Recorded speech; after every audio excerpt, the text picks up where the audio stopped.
வணக்கம் ஃப்ரெண்ட்ஸ். சிறகடிக்க ஆசை சீரியலில் இன்னும் எபிசோடில் என்ன நடக்குதுன்னு பார்க்கலாம் வாங்க. வரப்போகிற ஆர்டரை நம்பி மனோஜ் 30 லட்சம் ரூபாய் கடன் வாங்கி ஆஃபீஸ் செட் பண்ணுறது, கோட் சூட் தைக்கிறது, அவருக்கு அசிஸ்டண்ட்டை போட்டுக்கிறதுன்னு ஏகப்பட்ட அலப்பறை பண்ணுறாரு. கடைசியில் கலா மேடம்க்கு உடம்பு சரியில்லாமல் ஆர்டர் கேன்சல் ஆகிடுது. இதை மனோஜுக்கு முன்னாடியே தெரிஞ்சுக்கிற அவருக்கு கடன் கொடுத்தவர் நேராக வீட்டுக்கு வந்து எனக்கு ஷூரிட்டி கையெழுத்து வேணும் அப்படின்னு கேட்க, மனோஜ் நானே கையெழுத்து போட்டு தரேன், நானே பணம் தரேங்கிறாரு. வீடு நல்லா இருக்கே, யார் பேர்ல இருக்குன்னு கேட்க, ரவி அம்மா அப்பா 2 பேர் பேர்ல இருக்குங்கிறாங்க. விஜயா முந்திக்கிட்டு ஏன் வீடுன்னுட்டு இருக்காங்க. அப்ப நீங்க யாராவது ஒருத்தர் தான் சைன் பண்ணணும்னு சொல்ல முத்து ரொம்ப கோவப்படுறாரு. ஆனா கடைசியா அண்ணாமலை கொடுங்க நான் சைன் பண்ணி தரேன் அப்படின்னு டாக்குமெண்ட்டை வாங்க விஜயாவுக்கு உதற ஆரம்பிச்சிருது. ஏங்க இன்னொரு தடவை யோசிச்சுக்கோங்க அப்படின்னு அழாத குறையா சொல்ல, அண்ணாமலை கை நடுங்க கையெழுத்து போடுறாரு. அவர் அப்பவே முடிவு பண்ணிட்டாரு போல இருக்கு. மனோஜை நம்பி கையெழுத்து போட்டோன்னா அது அவ்வளோதான் அவருக்கு தெரிஞ்சிருக்கு. விஜயாவுக்கு ரொம்ப பதட்டமும் பயமுமா இருக்கு. மனோஜ் ரொம்ப நார்மலா நின்றுட்டு இருக்க, ரோஹிணி கொஞ்சம் இல்லை ரொம்பவே சங்கடமா நின்று இருக்காங்க. முத்து, மீனா, ரவின்னு எல்லாருமே ரொம்ப கலக்கத்தோடு தான் நிற்கிறாங்க. வந்த ஃபினான்சியரோ ஓகே நம்ம வேலை நல்லபடியாக முடிஞ்சுது, நாம் விரும்பின மாதிரி எந்த வயலன்ஸும் இல்லை அப்படின்னு கையெழுத்து போட்ட அண்ணாமலையும் மனோஜையும் மாறி மாறி பார்க்குறாரு. அண்ணாமலை ஃபினான்சியர் கொடுத்த டாக்குமெண்ட்டில் பக்கம் பக்கமாக கையெழுத்து போட்டுகிட்டே இருக்க விஜயா ஏக வருத்தத்தோடு பார்த்துட்ருக்காங்க. ஸ்ருதி கூட கொஞ்சம் சங்கடத்தோடு தான் பார்த்துட்ருக்காங்க. அவங்களுக்கு இந்த ப்ராப்பர்ட்டி பெருசு இல்லைனாலும் இந்த வீடு அவங்களுக்கு ரொம்ப பெருசு தான். தனியாகவே பிறந்து வளர்ந்தவங்க இங்கே ரொம்ப சந்தோஷமாக இருக்காங்க. அண்ணாமலை கையெழுத்து போட்டு கொடுக்க அந்த டாக்குமெண்ட்டை வாங்கிக்கிறவர் பேனாவை அப்படியே பின்னாடி நீட்ட அவர் கூட வந்தவர் எடுத்துக்கிறாரு. டாக்குமெண்ட்டை ஒரு தடவை செக் பண்ணிவிட்டு இன்னொரு அல்லகை கிட்ட கொடுத்துட்டு, ஓகே நான் வந்த வேலை முடிஞ்சது நான் கிளம்புறேன் அப்படின்னு எழுந்து போகிறவர் மனோஜை ஒரு பார்வை பார்த்துட்டு அங்கேருந்து போயிடுறாரு. அண்ணாமலை கையெழுத்து போட்டுட்டாரே தவிர அப்படியே இடிஞ்சு போய் உட்காந்துருக்காரு. விஜயாவோட நிலைமையும் அதே தான். வாசலில் போய் ஷூவை போடுற ஃபினான்ஷியர் மனோஜ்னு கூப்பிட, மனோஜ் மட்டும் இல்லை அண்ணாமலையை தவிர எல்லாருமே அவரை திரும்பி பார்க்குறாங்க. விஜயா எழுந்து நின்று பார்க்குறாங்க.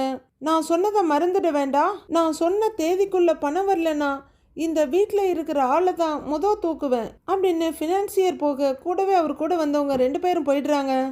மனோஜும் அப்பாடா இப்போதைக்கு தப்பிச்சோன்னு நைஸா ரூம்குள்ள போக போக முத்து பயங்கர கோவத்தோட, டேய் அடங்க மாட்டியாடா நீ அப்படின்னு முத்து கத்திக்கிட்டே மனோஜ் கிட்ட வர ஏன்னு கேட்கிறாரு. மனோஜ் ஒண்ணுமே தெரியாத மாதிரி, ஏண்டா உன் பேராசைக்கு நீ கடன் வாங்குவ, அதுக்கு அப்பா பொறுப்பேத்துக்கணுமா, கையெழுத்து போடுறப்ப அவரு கையெல்லாம் நடுங்குச்சிட்டான்னு குரல் நடுங்க சொல்றாரு முத்து.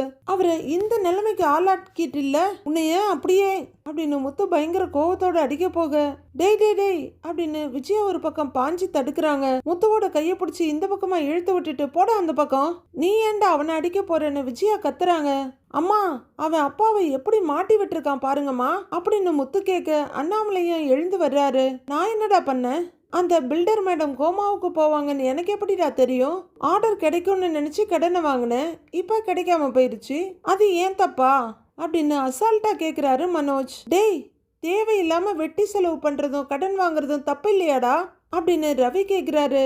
இப்போ மனோஜ் கடன் வாங்கினது தப்பில்ல, வெட்டியா விரயம் பண்ணது தப்பில்ல, ஆனா அண்ணாமலை கையெழுத்து போட்டது தான் தப்புங்கிற மாதிரி விஜயா அண்ணாமலை கிட்ட திரும்பி நீங்க எங்க கையெழுத்து போட்டீங்கன்னு கேக்குறாங்க. 30 லட்சங்க நாம எப்படி கொடுக்க முடியும் அப்படின்னு விஜயா கேட்க, வந்தவன் சொன்னதை கேட்டு இல்ல ஆளை தூக்கிடுவேங்கிறான், கையெழுத்து போடலன்னு அவன் சும்மா விட்டுடுவானா, அவன் ஆளே சரியில்லை, குடும்பத்துல யாருக்காவது ஏதாவது ஆயிடுச்சுன்னா அப்படின்னு அண்ணாமலை எந்த உணர்ச்சியும் இல்லாம சொல்றாரு. இப்ப எப்படிங்க அந்த பணத்தை கொடுப்பான் அவன் அப்படின்னு விஜயா கேட்க, அகலக்கால் வைக்காதன்னு இவங்கிட்ட 1000 தடவை சொன்னேன் கேட்டானான்னு அண்ணாமலை மனோஜை பார்க்க விஜயாவும் மனோஜ் தான் பாக்குறாங்க. முத்து முறைச்சுக்கிட்டே இருக்காரு. மாமா இப்ப இவருக்கு ஆர்டர் வேற போயிடுச்சு, இவரை நம்பி கையெழுத்து போட்டுட்டீங்க, அவ்வளோ பணத்தை எப்படி அவரால் திருப்பி கொடுக்க முடியும், கொடுக்கலன்னா உங்களை தானே மாமா கேட்பாங்க அப்படின்னு மீனா கேட்குறாங்க. தெரியுமா என்ன பண்றது, பொறுப்பு ஏற்றுக்கிட்டேன் நான் பார்த்துக்கிறேங்கிறாரு அண்ணாமலை. அவரு ரொம்பவே உடஞ்சி தள்ளாடி நடக்க, அப்பா அப்பா இவனுக்காக நீ ஏன்பா இதெல்லாம் பண்ற, உன் நிம்மதியை கெடுக்கிறதே இவன் தான்ப்பா, முதல்ல பணத்தை எடுத்துக்கிட்டு ஓடுனா, அப்புறம் அந்த காசை வச்சு கடைய ஆரம்பிச்சான், உன் உழைப்பை உறிஞ்சிட்டு இருக்க ரத்த காட்டேரிப்பா இவன், அந்த ஆள் சொன்ன மாதிரி இவனை வீட்டை விட்டு வெளியே அனுப்பியிருக்கணும்னு முத்து ரொம்ப கோவமா சொல்றாரு. ஏய் போதும், பிஸ்னஸ்னா இதெல்லாம் நடக்க தான் செய்யும், இப்போ என்ன பணம் தானே பிரச்சனை, எனக்காக யாரும் என் கடன் எல்லாம் அடைக்க வேண்டாம், எனக்கானதை கொடுங்க நானே என் கடன் அடைச்சிக்கிறேன் அப்படின்னு சர்வ சாதாரணமா சொல்றாரு மனோஜ். உனக்கானதை கொடுக்கணுமா? என்ன கொடுக்கணும் புரியல, என்ன அப்படிங்கிறாரு ரவி. அப்பா, சொத்தை பிரிச்சு என் ஷேர் என்கிட்ட கொடுத்துருங்க அப்படின்னு மனோஜ் சொல்ல வீட்டில் எல்லார் மேலேயும் இடி விழுந்த மாதிரி இருக்கு. அண்ணாமலை அப்படியே திகைச்சு போய் நிக்க, என்னடா கேட்டேங்கிறாரு முத்து. சொத்துல எனக்கு உரிமை இருக்குல்ல, அதை பிரிச்சு கொடுங்க, என் கடனை நானே அடிச்சுக்கிறேங்கிறாரு மனோஜ். விஜயாவை பயங்கர அதிர்ச்சியோட பாக்குறாங்க. ஐயையோ, இவன் ஒருத்தனால மத்த எல்லாருமே தெருவுக்கு வந்துருவாங்க போல இருக்கே அப்படின்னு அண்ணாமலை ரொம்பவே வேதனையும் வலியுமா எல்லாரையும் பாக்குறாரு. ரோஹிணிக்கு அதிர்ச்சியா இருந்தாலும் ஓகே, அப்படி நடந்தா நல்லதுதான். நாம பாட்டுக்கு மனோஜை கூட்டிட்டு போயிடலாம், அதுக்கப்புறம் இவன் ஒருத்தன் தானே, இந்த லூஸை ஈஸியா சமாளிச்சுக்கலான்ற முடிவோட பாக்குறாங்க. முத்து பயங்கர கோவத்தோட, டேய், அப்பா கிட்ட சொத்தை பிரிக்க சொல்ற அளவுக்கு வந்துட்டியாடா நீ, உன்னெல்லாம் அப்படின்னு போய் பட்டு பட்டுன்னு 4 அடி வச்சிடுறாரு. டேய் டேய் விடுறா அப்படின்னு ரவி பாஞ்சு போய் தடுக்க, ரோஹிணி ஒரு பக்கம் தடுக்க, முத்து பயங்கர கோவத்தோட மனோஜை ஒரு சொல்லிட்டு இழுத்துட்டு வந்து நடுகால நிக்க வச்சு பட்டு பட்டுன்னு அடி வெளுத்துட்டு இருக்காரு. மீனா ஒரு பக்கம், ஏங்க விடுங்க, அவரு சொல்றேன் இல்ல, அடிக்காதீங்க அப்படின்னு குறுக்க பூந்து தடுக்க, முத்து வெறி பிடிச்ச மாதிரி மனோஜை வெளுத்து வாங்கிட்டு இருக்காரு. இன்னொரு பக்கம் விஜயாவும் ரோஹிணியும் மனோஜை காப்பாத்தி கூட்டிட்டு போறாங்க. இந்த பக்கம் மீனாவும் ரவியும் முத்துவை கண்ட்ரோல் பண்ணி இழுத்துட்டு வர்றாங்க. ஏங்க அப்படின்னு மீனா கூப்பிட, அவன் என்ன கேட்டுக்கிட்டு இருக்கான் பாத்தியா, அவன் கடன் அடைக்கிறதுக்கு அப்பாவை பொறுப்பாக்கிட்டு இப்போ சொத்தை பிரிச்சு கேட்டுட்டு இருக்கான் பாரு. அப்பா பாரு எப்படி கலங்கி போய் நிக்கிறாரு. சொத்தாடா வேணும் உனக்கு, உன்னை இங்கேயே சாவடிக்கிறேன்னு மறுபடியும் முத்து கிளம்புறாரு. அண்ணாமலை அப்படியே நொந்து போய் எதையும் பார்க்காம தலையை குடிஞ்சு நிக்கிறாரு. டேய் அப்படின்னு விஜயா கத்த கிராஸ் பண்ணி போற முத்துவை டேய்ன்னு தடுத்து நிறுத்துறாரு அண்ணாமலை. உடனே விஜயா அழுதுகிட்டே, ஐயோ கடவுளே, ஏன் தான் இந்த வீட்டில் இப்படிலாம் நடக்குதோ, எல்லாம் உன்னால வந்ததுடி, எந்த நேரத்துல உன்னை என் பிள்ளைக்கு கட்டி வச்சேனோ அப்பத்துல இருந்தே அவன் வாழ்க்கை இப்படி ஆயிடுச்சு அப்படின்னு ரோஹிணி கிட்ட பாயிறாங்க விஜயா. ஆண்டி நான் என்ன அப்படின்னு ரோஹிணி ஆரம்பிக்க, ஏய் எல்லாம் நீ வந்த நேரம்தான், பணக்கார வீட்டு பொண்ணுன்னு சொல்லி ஏமாத்துன, என் பிள்ளைக்கு பெரிய ஆர்டர் வாங்கி கொடுத்துட்டேன், பணக்காரன் ஆக்க போறேன்னு சொன்ன, இப்ப மொத்தமா போச்சுங்கிறாங்க விஜயா கோவமா. ஐயோ, இதுக்கு நான் எப்படி பொறுப்பாக முடியும், எப்படி அதை இவங்கிட்ட சொல்றது அப்படின்னு ரோஹிணி சங்கடமா பாக்குறாங்க. நீ வாங்கி கொடுத்த ஆர்டரால தான் என் பிள்ளைக்கு இன்னைக்கு இந்த நிலைமை அப்படின்னு விஜயா முட்டாள்தனமா கத்திட்டு இருக்காங்க. மா மா இப்ப எதுக்குமா தேவையில்லாம பேசிக்கிட்டு, அப்பா கிட்ட சொல்லி சொத்தை பிரிச்சு கொடுக்க சொல்லுங்கிறாரு மனோஜ். அதெல்லாம் கொடுக்க முடியாதுடா உனக்கு, அப்படியே உன்னை அடிச்சு மூஞ்சி இஞ்செல்லாம் பேத்துருவேன் அப்படின்னு முத்து மறுபடியும் கத்த. ஏங்க வாங்க இங்க, என்ன எதுக்கு எடுத்தாலும் கையை நீட்டிக்கிட்டுன்னு மீனா பிடிச்சி நிறுத்துறாங்க. அம்மா அப்பா கிட்ட பேசுமா, பிரிச்சு கொடுக்க சொல்லுங்கம்மாங்கிறாரு மனோஜ். அப்பவும் டேய் என்னடா, நான் எதுக்கிட்ட அவர்கிட்ட சொத்தை பிரிக்க சொல்லணும், இந்த வீடு இருக்கிறது உங்க யாருக்கும் பொறுக்கலல்ல, என்னாலெல்லாம் பிரிக்க சொல்ல முடியாது, உன் கடனை நீ தான் பார்த்துக்கணுங்கிறாங்க விஜயா.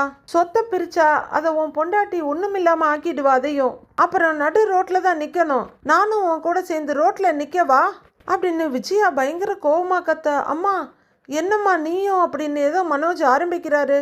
டேய் இங்க பாரு, என் உயிர் இருக்க வரையிலும் இந்த வீட்டை கூறு போட நான் விட மாட்டேன், உன் கடனை நீயே பார்த்துக்கோ அப்படின்னு கட் அண்ட் ரைட்டா கத்துற விஜயா அவங்க ரூமுக்கு போயிடுறாங்க. மனோஜ் வேகமா அவர் ரூம்குள்ள வந்துட்டு ட்ரெஸ்ஸை மாத்திட்டு பார்க்க கிறிஷ் பெட்ல உட்கார்ந்துருக்காரு. மனோஜ் பார்த்ததும் படுத்திருந்த கிறிஷ் டொப்புன்னு எழுந்து உட்கார்றாரு. மனோஜ் ஏதோ யோசனையும் டென்ஷனுமா நின்றுட்டு இருக்க, எழுந்திருக்கிற கிறிஷ் டேடின்னு சொல்லி மனோஜை ஹக் பண்றாரு. டேய் யாருடா உனக்கு டாடி, போடா வெளியே அப்படின்னு ரூமை விட்டு இழுத்து விடுறாரு மனோஜ். கிறிஷ் சடனா இதை எதிர்பார்க்கல, அப்படியே திகச்சு போய் பார்க்க ரோஹிணியும் ட்ரெஸ்ஸை மாத்திட்டு ரூம்குள்ள வர்றாங்க. மனோஜ் செய்யற வேலையை பார்த்துட்டு படார்னு கதவை சாத்துறாங்க. அவங்க மனோஜ் கிட்ட அழுத்தமா மெதுவா வந்துட்டு இருக்க மனோஜ் அதெல்லாம் கண்டுக்கவே இல்லை. பக்கத்துல வந்து கோவமா எதுக்கு கிறிஷ் அடிச்சேன்னு கத்துறாங்க ரோஹிணி. அவனை மட்டும் இல்ல உன்னையும் அடிப்பேன்னு சொல்லி ரோஹிணியோட குரல் வலையை பிடிக்கிறாரு மனோஜ். மனோஜ் மனோஜ் மனோஜ் மனோஜ் வலிக்குது மனோஜ் அப்படின்னு ரோஹிணி அதிர்ச்சியும் வலியுமா கத்துறாங்க. கிறிஷ் அப்படியே பயத்துல உறைஞ்சு போய் நிக்கிறாரு. ரோஹிணி அவர்கிட்ட இருந்து விடுபட போராடிட்டு கையை அடிச்சிட்டு முறைச்சிட்டு இருக்க. என்ன முறைக்கிற நீ, இவன் அம்மா கல்யாணி தானே, நீ என்ன மிரட்டிக்கிட்டே இருப்ப, நான் கேட்டுக்கிட்டே இருக்கணுமா, ஒழுங்கா ஓடிடு அப்படின்னு மனோஜ் ரோஹிணியை மிரட்டிட்டு இருக்காரு.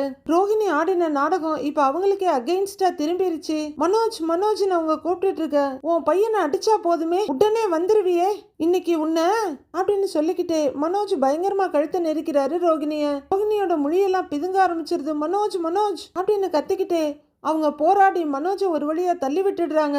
கடைசி நிமிஷத்துல உயிர் பொழைச்ச மாதிரி. உங்களுக்கு தொண்டையெல்லாம் சரியான வலி, இருமல் வேற வருது. கிறிஷ் இதை ரொம்ப பயத்தோட பாத்துட்டு இருக்காரு. ரொம்ப இருமி தொண்டையை சரி பண்ணிக்கிட்டு, எதுக்கு இப்ப நீ என் கழுத்தை பிடிச்சன்னு கத்துறாங்க ரோகிணி. எதுக்கு நீ அவனை அடிச்ச? எனக்கு ஒண்ணுமே புரியல. ஏன் இப்படி நடந்துக்கிறேன்னு ரோகிணி கேட்க, அப்பதான் மனோஜுக்கு புரியுது. ஐயோ, நாம கழுத்தை நெரிச்சது கல்யாணி இல்ல போல இருக்கு. ரோகிணி என்ன உடனே ஐயோன்னு மண்டை பிச்சுக்கிறவரு, சாரி ரோகிணி, சாரி, நான் வேணும்னே பண்ணல ரோகிணி, சாரி சாரி.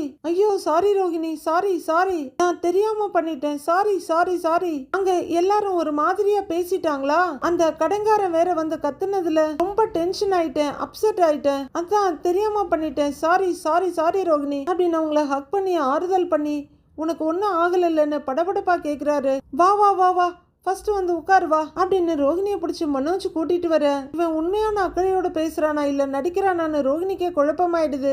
என்ன மொத்த நடிப்பையும் குத்தகைக்கு எடுத்தது ரோகிணி தானே. ரோகிணியை உட்கார வச்சுட்டு அப்படியே திரும்புறவரு கிறிஷை பார்த்துட்டு, டேய் உன்னை வெளியே போச்சோன்னேல போடா அப்படின்னு கத்த, கிறிஷ் வழக்கமா பாக்குற ஒரு திருட்டு ஏக்க பார்வையை அவங்க அம்மாவை நோக்கி வீசுறாரு.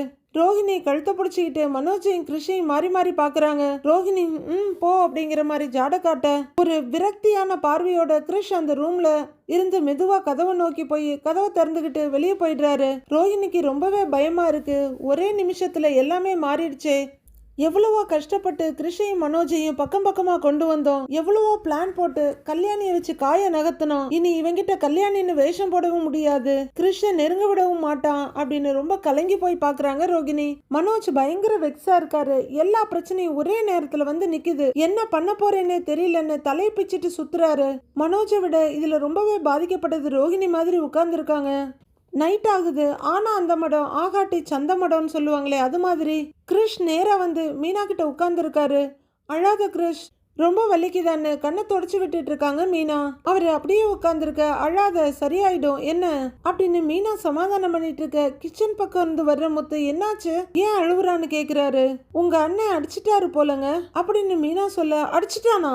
என்ன நினைச்சிட்டு இருக்கிறான் அவன்? கைய வைக்கிற அளவுக்கு வந்துட்டான் அவன்? அவனை இன்னைக்கு அப்படின்னு வேகமா எழுந்திருக்கிறாரு முத்து. எங்க உட்காருங்க அப்படின்னு முத்துவோட கைய பிடிச்சு உட்கார வச்சுட்டு, பேசாம இருங்க அப்படின்னு மீனா சொல்ல, சின்ன பையனை அடிச்சிருக்கிறான், கேட்க ஆள் இல்லைன்னு நினைச்சிட்டு இருக்கான் அவன், இப்படியே விட்டா திரும்ப இவனை அடிப்பான் அப்படிங்கிறாரு முத்து. அதெல்லாம் ஒண்ணும் இல்லைங்க, ஏற்கனவே வீட்டுல பிரச்சனை போயிட்டு இருக்கு, டென்ஷன்ல அடிச்சிருப்பாருங்கிறாங்க மீனா. டென்ஷனா இருந்தா செவுத்துல போய் முட்டிக்க வேண்டியது தானே, அதுக்காக சின்ன பையனை அடிப்பானாமா? அவன் கொழுப்பெடுத்து போய் கடனை வாங்கி ஆபீஸ் கீஃபீஸ்ன்னு போட்டான். இப்ப எல்லாம் புடுங்கிட்டு போயிருச்சு. அந்த கோவத்தை இவன் மேல காட்டியிருக்கான். அவனை நான் கேட்டுட்டு வர்றேன் மீனா அப்படின்னு முத்து மறுபடியும் கோவமா எழுந்திரிச்சிடுறாரு. மீனா வேகமா தாவி அவரோட கைய பிடிச்சி, ஏங்க நான் சொல்லிட்டு இருக்கேன்ல, வீடு இப்ப இருக்கிற நிலைமைக்கு நீங்க போய் இப்ப அவர்கிட்ட ஏதாவது சொல்லுவீங்க, அவரு ஏதாவது சொல்ல சண்டை போட்டுக்குவீங்க, தேவையாங்க இதெல்லாம்? பேசாம இருங்க அப்படின்னு அடக்குறாங்க மீனா.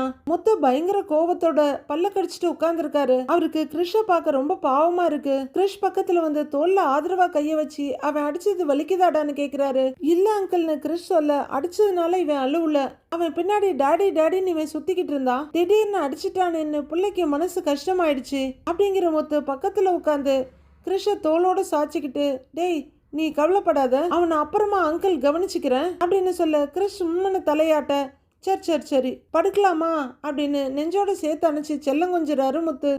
அப்படின்னு கிறிஷ தலையாட்ட 3 பேர் அந்த கட்டில படுத்துடுறாங்க. எல்லாரும் படுத்து தூங்கினதுக்கு அப்புறம் அண்ணாமலை ரூமை விட்டு மெதுவா வெளியே வர்றாரு. அவர் அப்படியே ஹால ஒரு பார்வை பார்த்துட்டு ஒரு சோஃபால உட்கார திரும்பி படுக்கிற மீனா அவர் நிக்கிறத பார்த்துடுறாங்க. அண்ணாமலை உட்காந்து கண்ணை தொடச்சிட்டு இருக்க மீனா மெதுவா முத்துவை எழுப்பி, ஏங்க மாமா அழுதுட்டு இருக்காருன்னு சொல்றாங்க. முத்துவும் எழுந்து உட்காந்து பார்த்துட்டு மெதுவா அப்பா கிட்ட வந்து அப்பான்னு கூப்பிடுறாரு.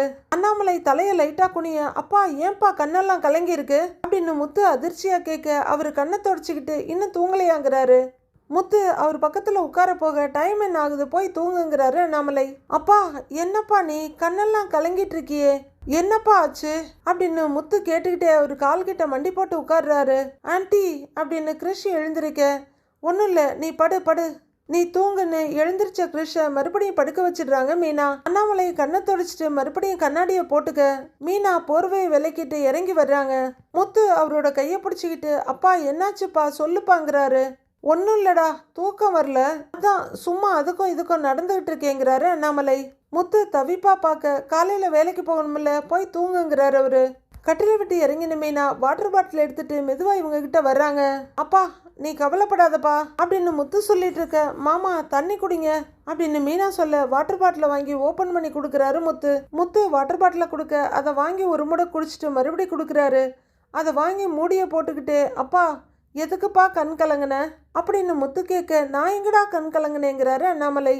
அப்பா நீ கண்ணை தொடச்சிக்கிட்டு இருந்ததை நான் பார்த்தேன்ப்பா அப்படின்னு முத்து சொல்ல, நான் கண்ணாடியை தான் தொடச்சேங்கிறாரு அண்ணாமலை.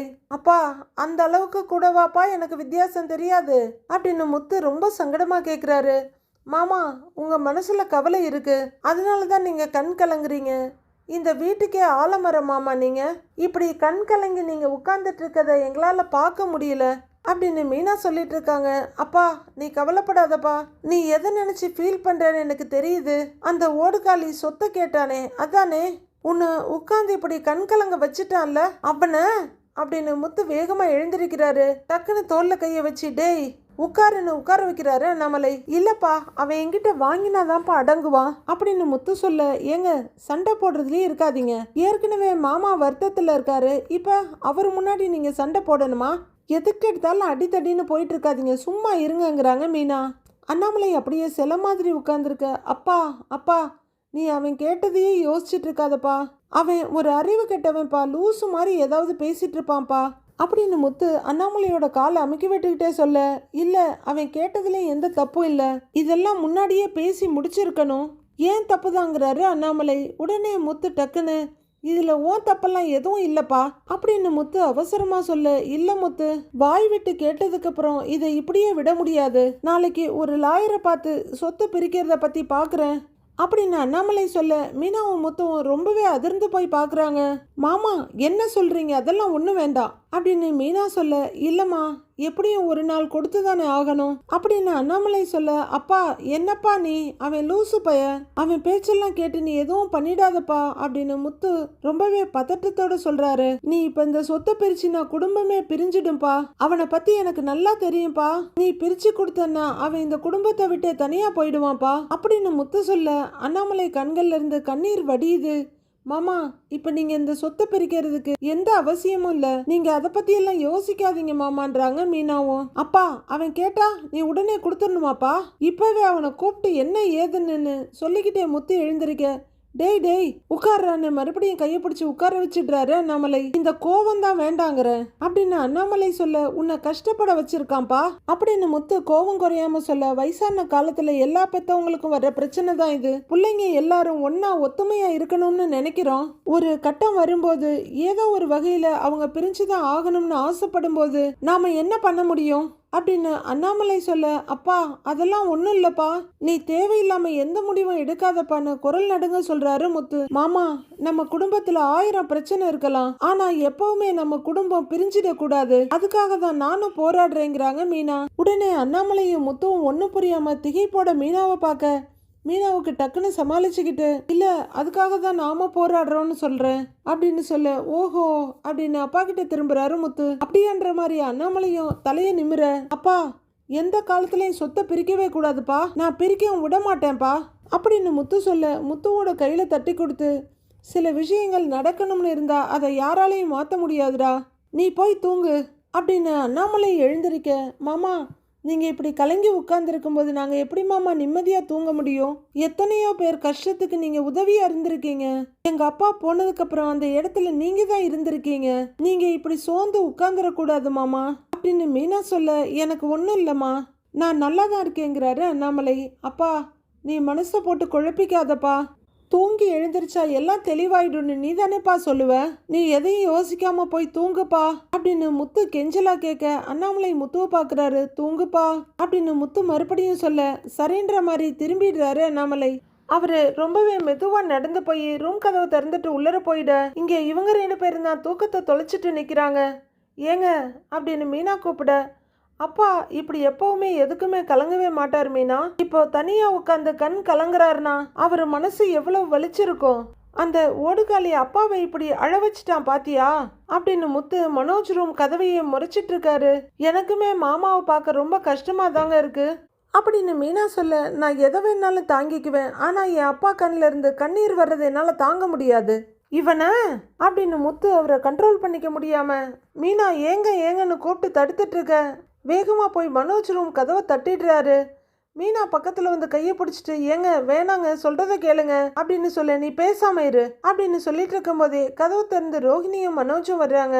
என்ன மீனா அப்படின்னு ரோஹிணி அசால்ட்டா கேட்டுட்டு வர, டேய் அப்படின்னு மனோஜோட டிஷர்ட்டை கொத்தா பிடிச்சிடுறாரு முத்து. டக்குன்னு நடந்த அட்டாக்கால மனோஜுக்கு எதுவும் புரியல. டேய் டேய் என்னடா, எதுக்குடா என்னை பிடிக்கிற, விடுறா என் சட்டையா அப்படின்னு மனோஜ் கத்திட்டு இருக்கிறாரு. இந்த பக்கம் ரோஹிணியும் அந்த பக்கம் மீனாவும் ரெண்டு பேரையும் பிரிக்க போராடிக்கிட்டு இருக்காங்க. முத்து விடுங்க, முத்து விடுங்க அப்படின்னு ரோஹிணி ஒரு பக்கமும், ஏங்க சண்டை போடாதீங்க, சண்டை வேணாம், சொல்றது கேளுங்க, வாங்க இந்த பக்கம் அப்படின்னு மீனா ஒரு பக்கமா முத்துவை கண்ட்ரோல் பண்ணிட்டு இருக்காங்க. டேய் விடுறா அப்படின்னு மனோஜும் முத்துவோட கையை பிடிச்சி தள்ளி விடுறாரு. மறுபடியும் அடிக்க போன முத்துவோட கையை மீனா பிடிச்சிட்டு இருக்க. டேய் உன்னையால அப்பா அழுதுட்டு இருக்காரு, சொத்தை பிரிச்சு கேட்டு அவரோட மனசை காயப்படுத்திட்டல அப்படின்னு முத்து சொல்லிட்டு இருக்க. ஓ இதுதான் விஷயமான்ற மாதிரி, போடா அப்படின்னு அசால்ட்டையா சட்டையை சரி பண்ணிட்டு இருக்காரு மனோஜ். இங்க பாரு, சொத்து கித்துலாம் எதுவும் உனக்கு பிரிச்சு தர முடியாது அப்படின்னு முத்து சொல்லிட்டு இருக்க. டேய் எனக்கு ரைட்ஸ் இருக்கு, நான் கேக்குறேன், ஏன் கடனை நான் எப்படி அடைப்பேங்கிறாரு மனோஜ். உனக்கு கடன் இருந்தா அதை நீ சரி பண்ணிக்கோப்பா. பிள்ளைங்களுக்கு சொத்துல பங்கு கேட்கிற உரிமை மட்டும் இல்லடா, பெத்தவங்களை கண் கலங்குறாம பாத்துக்கிற கடமையும் நமக்கு இருக்கு. இன்னொரு தடவை அப்பா கிட்ட சொத்துக்கிடுன்னு வந்து நின்ன உன் ரெண்டு கையையும் காலையும் உடைச்சு வீட்டுல உட்கார வச்சிருவேன் அப்படின்னு முத்து ரொம்பவே சத்தத்தை குறைச்சிக்கிட்டு அடிக்குரல்ல மிரட்டிட்டு இருக்காரு. ஏங்க வாங்க இப்படி அப்படின்னு மீனா முத்துவோட கையை பிடிச்சி இழுத்துட்டு இருக்க. என்ன மீனா இது, நடு ராத்திரியில வந்து கதவை தட்டி மிரட்டிட்டு இருக்காருன்னு பார்லரம்மா கேக்குறாங்க. இதோ பாரு பார்லரம்மா, இது எனக்கும் என் கூட பிறந்தவனுக்கு நடக்கிற பிரச்சனை, நீ இதுல தலையிடாதங்கிறாரு முத்து. ஏங்க நான் அவரோட ஒய்ஃபுங்க, நான் கேட்பேன் அப்படின்னு வெறி நாய் மாதிரி பல்ல காட்டிட்டு வந்து சொல்லிட்டு இருக்காங்க ரோஹிணி. ஏய் உன்னோட கடிவாளம் என்கிட்ட இருக்குடி அப்படிங்கிற மாதிரி மீனா ரோஹிணி அப்படின்னு மிரட்டல ஒரு அதட்டலை கொடுக்க, ரோஹிணி சுயநினைவுக்கு வந்து ஐயோன்னு அப்படியே திகைச்சு போறாங்க. நல்ல பொண்டாட்டி குடும்பத்தை பிரிக்க கூடாதுன்னு புருஷங்கிட்ட சொல்லணும், ஒரு குடும்பமா வாழ வேண்டாமா அப்படின்னு மீனா வாயில வார்த்தையும் கண்கள்ல மிரட்டலுமா ரோஹிணியை பார்த்து சொல்ல, ரோஹிணி என்ன சொல்றதுன்னு தெரியாம திகைச்சு போய் பாக்குறாங்க. அதுக்கு தான் அவங்க வாயை மூடிக்கிட்டு இருக்காங்க, பேச வச்சிடாதீங்க அப்படின்னு மீனா இன்டைரக்டா மிரட்ட, ரோஹிணி பல்ல கடிச்சு முடிஞ்ச அளவுக்கு கண்ட்ரோல் பண்ணிக்கிட்டு, அது இல்ல மீனா இந்த நேரத்துல வந்து அப்படின்னு ரோஹிணி சொல்ல, மாமா வந்து கண் கலங்கி உட்கார்ந்துகிட்டு இருந்தாரு, இப்பதான் அவரை சமாதானப்படுத்தி அனுப்பணும், கொஞ்சம் உங்க புருஷன்கிட்ட வாயை அடக்கிக்கிட்டு இருக்க சொல்லுங்க, அதுதான் இந்த குடும்பத்துக்கு நல்லது அப்படின்னு மீனா மிரட்டலா சொல்ல, ரோஹிணிக்கு இவ பேசுறதுக்கு எந்த வழியும் இல்லை. அவ்வளோதான், பஞ்சாயத்து முடிஞ்சது, சொல்ல வேண்டியதை சொல்லியாச்சுங்கிற மாதிரி. ஏங்க வாங்க அப்படின்னு முத்துக்கிட்ட சொல்லிட்டு மீனா திரும்புறாங்க. ஒரு இட்ட போன முத்து திரும்ப வந்து, ஏய் இன்னொரு தடவை கிருஷ்ண மேல கையை வச்ச உனக்கு கை இருக்காது சொல்லிட்டேன் அப்படின்னு அதுக்கும் மனோஜை ஒரு மிரட்டிட்டு போறாரு. மனோஜ் கோவமா ரூம்குள்ள போக, எப்படிதான் இந்த சிக்கல்ல இருந்தெல்லாம் வெளியே வர்றதோ தெரியலையே அப்படிங்கிற மாதிரி ரோஹிணியும் கலக்கத்தோட பின்னாடியே போறாங்க. அடுத்த நாள் ஆரம்பிக்குது. மீனா பார்வதி வீட்டு பூஜை ரூம்ல பூவெல்லாம் வச்சுட்டு அவங்களோட பர்ஸ் எடுத்துட்டு வெளியே வர்றாங்க. இதோட இந்த எபிசோடு முடியுது அப்படின்னு சிவன் சொல்லிட்டு இருக்க. இந்த இடம் தானே, சரிங்க சிவ் அப்படின்னு பார்வதி சொல்லிட்டு இருக்க. ஆன்ட்டி நான் பூ போட்டுட்டேன், கிளம்புறேன், கீழே கதவு சாத்திக்கோங்கிறாங்க மீனா. இருமான்னு பார்வதி கூப்பிட திரும்பி பாக்குறாங்க மீனா. கரெக்டா ரெக்கார்ட் பண்ற நேரத்துல தான் வந்திருக்க, உனக்கு தான் சிவ் சொல்ற கதையெல்லாம் பிடிக்குமே, பார்த்துட்டு போயேங்கிறாங்க பார்வதி. எனக்கு சிவன் சார் எழுதுற கதையும் பிடிக்கும், அதை நீங்க அழகா சொல்ற விதமும் பிடிக்கும், இது ரெண்டுமே கலக்கும் போது தான் ரொம்ப நல்லா இருக்கு அப்படின்னு மீனா சொல்ல, சிவன் பூ மாதிரினா அதுல இருக்க நார் மாதிரினா பூவோட சேர்ந்தா நாரும் மணக்கும்ல அப்படின்னு பார்வதி சொல்ல திகைச்சு போறாரு சிவன். என்ன பார்வதி இப்படி சொல்றீங்க அப்படிங்கிற சிவன். அப்படிலாம் இல்லமாங்கிறாரு. இத சிரிப்போட பாத்துட்டு இருக்காங்க பார்வதியும் மீனாவும். அப்படிலாம் இல்ல ஆண்டி, அவரு மல்லிகைப்பூன்னா நீங்க ரோஸ் மாதிரி, ரெண்டையுமே ஒன்னா கட்டும் போது பார்க்கவும் நல்லா இருக்கும், வாசனையும் நல்லா வரும் அப்படின்னு மீனா அவங்களோட தொழிலை பேஸ் பண்ணி சொல்ல, ரெண்டு பேரும் ஒருத்தர் பார்த்து சிரிச்சுக்கிறாங்க. வெல்டன் மீனாங்கிற சிவன், பார்வதி நீங்க உங்களை தாழ்த்தி பேசுனீங்க, ஆனா மீனா அத எவ்வளவு அழகா அவங்க ஸ்டைல்ல சொன்னாங்க பாத்தீங்களா, மீனா சொன்னதா 100% கரெக்ட்ங்கிறாரு சிவன். இதை கேட்டு மீனாவும் பார்வதியும் சந்தோஷமா சிரிக்க, சரி நீங்க போங்க அப்படின்னு மீனா சொல்ல, வாங்க ரெக்கார்ட் பண்ண போலான்னு சிவனும் பார்வதியும் நடக்கிறாங்க. அவரு கேமராவை ஆன் பண்ண பார்வதி சோஃபால உட்காந்துட்டு, வணக்கம் குழந்தைகளே இன்னைக்கு நாம ஒரு கிராமத்துல இருக்க ரெண்டு நண்பர்களோட கதையை பத்தி பார்க்க போறோம். அந்த கிராமத்துல சுரேஷ், ரகுன்னு ரெண்டு நண்பர்கள் இருந்தாங்க. ஒரு நாள் ரகு சுரேஷ் கிட்ட, வா சுரேஷ், நாம போய் மரம் ஏறி விளையாடலாம், அதுல நிறைய பழம் இருக்கும், நாம பறிச்சு சாப்பிடலாம் அப்படின்னு சொன்னான். அதுக்கு சுரேஷ் எதுவுமே யோசிக்காம அவன் கூட போயிட்டான். அவங்க ரெண்டு பேரும் மரத்துல ஏறி பழங்களை பறிச்சு சாப்பிட்டாங்க. அப்போ ஒரு பெரிய குரங்குங்க வந்துச்சு. சுரேஷ் அந்த குரங்க பார்த்து பயந்து கீழே இறங்க பார்த்தான். அவனால இறங்க முடியல. ஆனா ரகு வேகமா இறங்கி அங்கிருந்து ஓடி போய் தன்னை மட்டும் காப்பாத்திக்கிட்டான். அப்போ சுரேஷ் தான் மனசுக்குள்ள நினைச்சான் அப்படின்னு பார்வதி ரொம்ப இன்ட்ரெஸ்டிங்கா கதை சொல்லிக்கிட்டு இருக்க. மீனா அதுல முழுவதுமா லயிச்சு போய் கேட்டுக்கிட்டு பார்த்துட்டு இருக்காங்க. நாளைய ப்ரோமோவில் என்னையும் ஒரு ஆள்னு மதிச்சு பேச்சு போட்டிக்காக கேட்குற முதல் ஆள் நீதான்டா. சரிவா உட்காருன்னு கிருஷி எதிரில் உட்கார வச்சுக்கிறாரு முத்து. இப்ப பொய் சொல்றது ஈஸி, ஆனா அந்த பொய்ய காப்பாத்துறதுக்கு இன்னும் 10 பொய்ய சேர்த்து சொல்ல வேண்டி இருக்கும்னு முத்து கிருஷ் கிட்ட சொல்லிட்டு இருக்க. மீனா ஒரு மாதிரி பயத்தோட நின்னு பாத்துட்டு இருக்காங்க. அதனால எப்ப பார்த்தாலும் நமக்கு டென்ஷனாவே இருக்கும் அப்படின்னு முத்து கிருஷ் கிட்ட சொல்லிட்டு இருக்க. மீனா பேசாம இவர்கிட்ட உண்மையை சொல்லிடலாமான்னு யோசிக்க ஆரம்பிக்கிறாங்க. சொல்லிடலாம், அதான் நல்லது அப்படின்னு நினைக்கிற மீனா, ஏங்க நான் உங்ககிட்ட ஒரு உண்மையை மறைச்சிட்டேன். கிருஷோட அம்மா வேற யாரும் இல்ல, நம்ம ரோஹிணி தாங்க அப்படின்னு மீனா ஒரு பக்கம் திரும்பி சொல்லிட்டு இருக்க. முத்து இன்னொரு பக்கமா கட்டில்ல படுத்துட்டு இருக்காரு. நைட் நேரம். மீனா சொல்ல ஆரம்பிக்க முத்து கேட்குறாரா இல்லை தூங்கிட்டாரான்றத நம்ம நாளைக்கு தான் தெரிஞ்சுக்க முடியும் ஃப்ரெண்ட்ஸ். அடுத்து என்ன நடக்க போகுதுன்னு வர எபிசோட்ல பார்க்கலாம் ஃப்ரெண்ட்ஸ்.